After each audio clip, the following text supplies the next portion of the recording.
Greetings all you whiskey lovers out there. This is Mark from WhiskyWhistle bringing you whiskey review number 42. Thanks so much for tuning in. If this is your first time here watching WhiskyWhistle, I do hope that you will enjoy it. And to my returning subscribers, thank you so much again for all your support, all your comments, and well, just being great. Thank you so much again.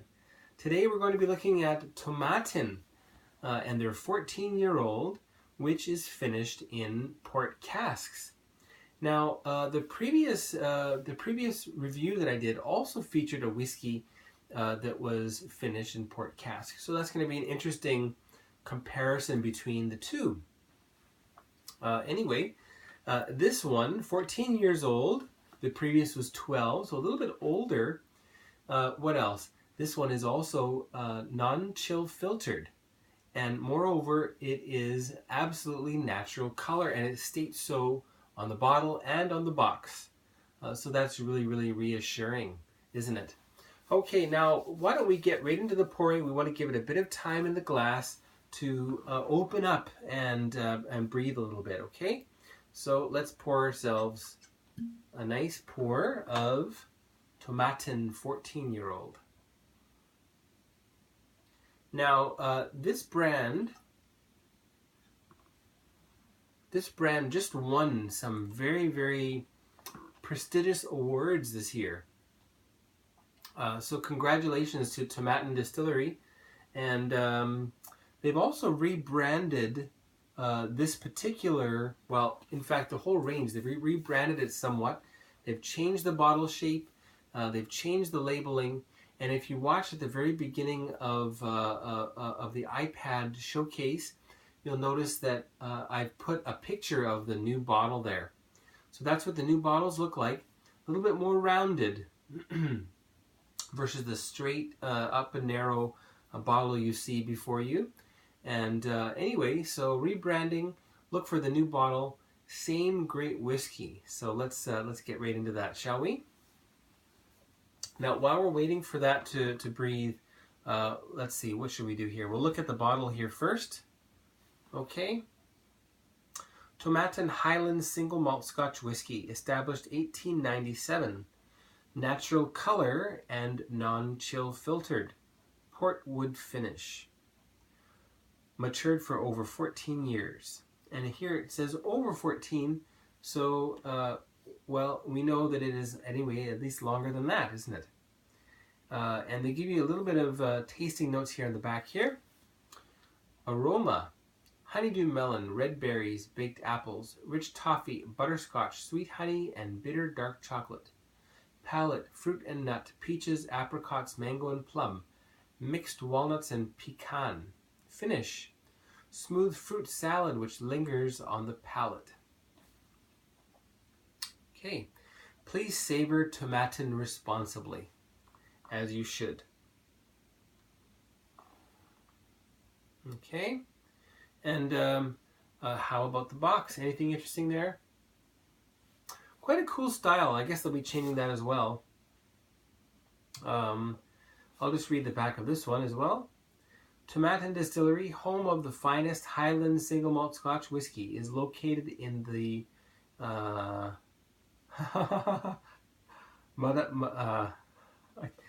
can't. Monadleith Mountains, just south of Inverness, capital of the Highlands of Scotland.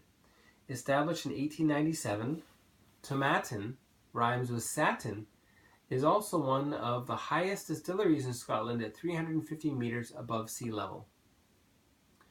The soft waters of the Altna Frith, the Free Burn, which run clear and pure through the Monadleith Mountains, help to create a Highland malt with delicate flavors, yet a rich and mellow style. Its undoubted quality and consistency make for a truly fine dram. www.tomatin.com if you're interested in looking that up. Okay. All right, well, let's get into the nosing, shall we? And, well, as is common here on WhiskyWhistle, there will be a short advertisement right now. And just so that you know, those advertisements Any funds, there have not yet been any funds, or not very much any to speak of. Any funds that are procured from said advertisements will be used for future whiskey reviews. Okay?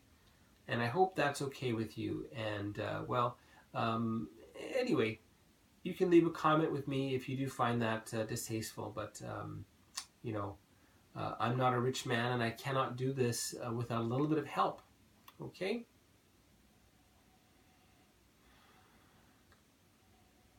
Now, what I would say about Tomatin, it's a little bit more Highland in character than some other Highland single malts. So if you were to compare this to, say, a Glenmorangie, and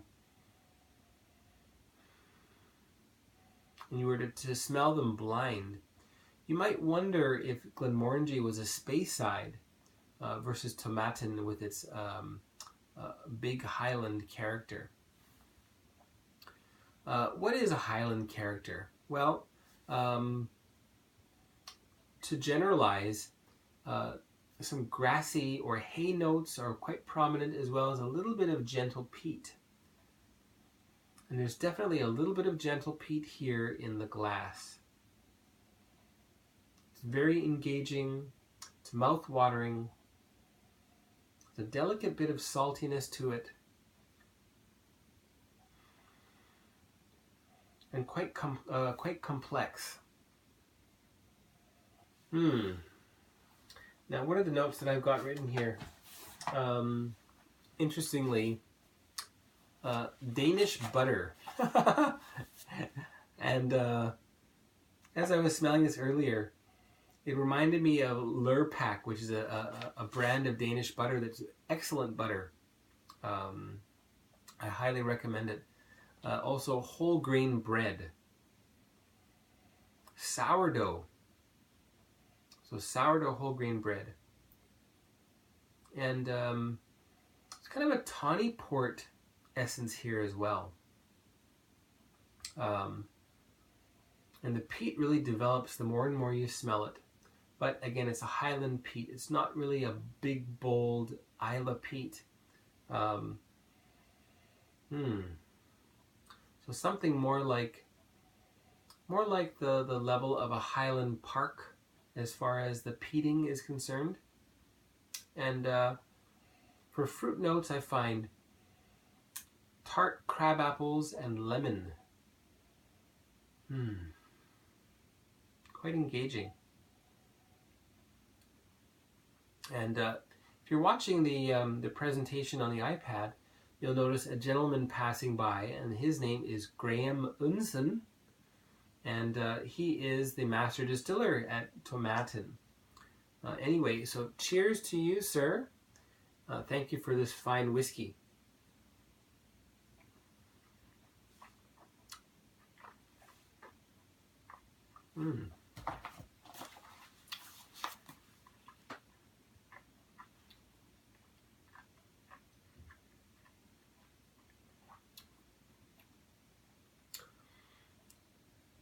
Oh, that's powerful.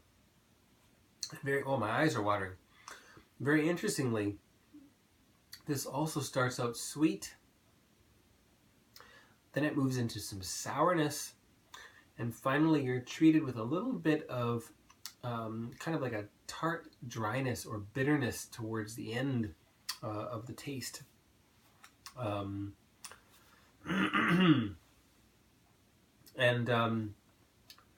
I'm going to try one more of this before I tell you what I'm going to tell you.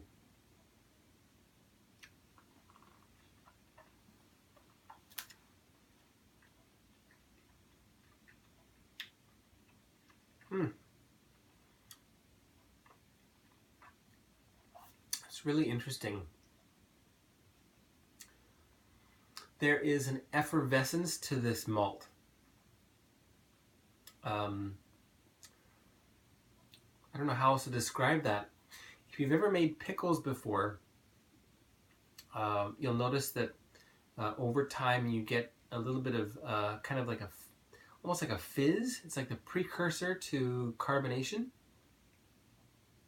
Anyway, so there's some effervescence here in this malt, which is really, really interesting.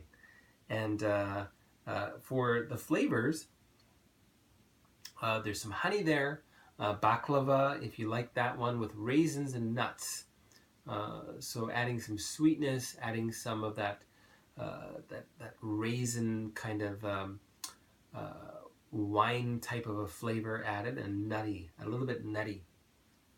What about the finish?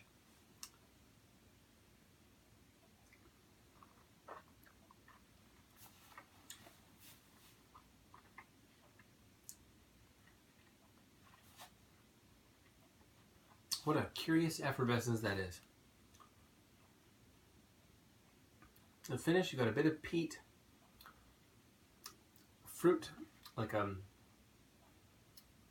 mixed bowl of fruits with everything from mangoes and oranges, bananas, peaches, runs the gamut of fruit flavors in the finish, and a bit of syrup sweetness, maybe like a malt syrup. And the peat is at kind of a very low ebbing level throughout the nose, the taste, and the finish. Okay, now we're going to add a little bit of water. I've got about, I guess, 25 to 30 milliliters left there. So we're going to add a good 1 teaspoonful. There we go. We'll roll that around a little bit. Okay, and while we're waiting for that to settle, we're going to talk a little bit about the distillery. Okay, so Tomatin Distillery, located in Inverness, founded in 1897. The water, again, is from the Altnafrith burn, which means free burn, I guess. Free spring, free stream. Okay, excuse me. Now, even though it was founded in 1897, distilling apparently was recorded in that very same spot as early as the 16th century. So quite a long history of distilling. And that, of course, that would have been illicit, as it was illegal to do at that time in Scotland. 1906, it went bankrupt. Don't have any more information about that. 09, new ownership. And then fast forward to 1986, it was liquidated, and it was taken over by Takara Shuzo, a Japanese conglomerate. And I believe they still are in possession of this distillery. They had 2 stills until 1958, and then they began adding stills over time. When in the 1970s, they were producing 12 million liters of whiskey per year. And it may have been the biggest output of whiskey in Scotland out of all of the malt distilleries. As late as 1987, it was known as the largest distillery in Scotland. Now, they have dismantled some of those stills. Their capacity is still 5 million liters. That's the capacity, although their current output, is rather, well, historically anyway, a paltry 2.5 million liters per annum, liters per year of whiskey. 80% of this malt goes into blending. And in fact, they have their own brands, Antiquary and Talisman. I would sure like to try those. I'm sure they're quite nice. They also make a nice peated, well, I don't know if it's nice, but apparently it is nice, a peated version of Tomatin, which is called Kubokan. So if you have tried that one, I'd love to hear about it. You can leave a comment here in YouTube or Twitter or Facebook, WhiskyWhistle, you'll find it. Tell me what it's like, because I cannot find it here. I do hope to find it very soon. Okay, and I mentioned Graham Unson is the master distiller of Tomatin. Okay. All right, so with water, let's try that out. And we'll have one more advertisement right now. Okay, so let's get into the nosing of this with water. Really settles down with water. The peat is still there. A little bit more fruity.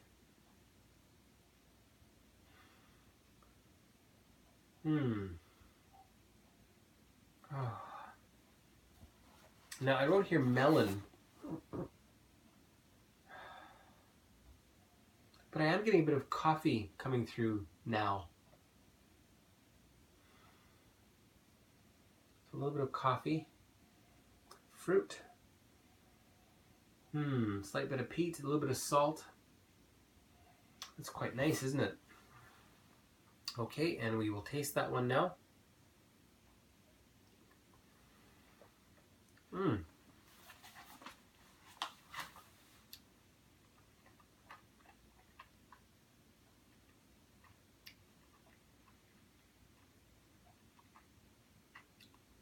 Such a smooth sweetness. It's actually a little bit more bitter with water than without, but I like it. There's also a strawberry note there, as well as a Saskatoon berry note too. If you're from Canada, you'll know what that is. If you don't know, you should try to find yourself some Saskatoon berry jam, which should be available in most major cities in the world.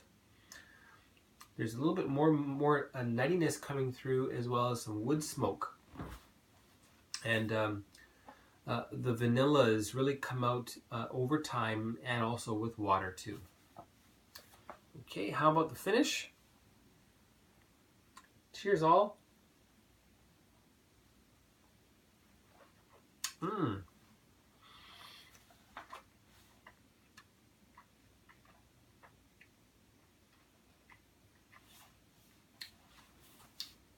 This might be my new favorite.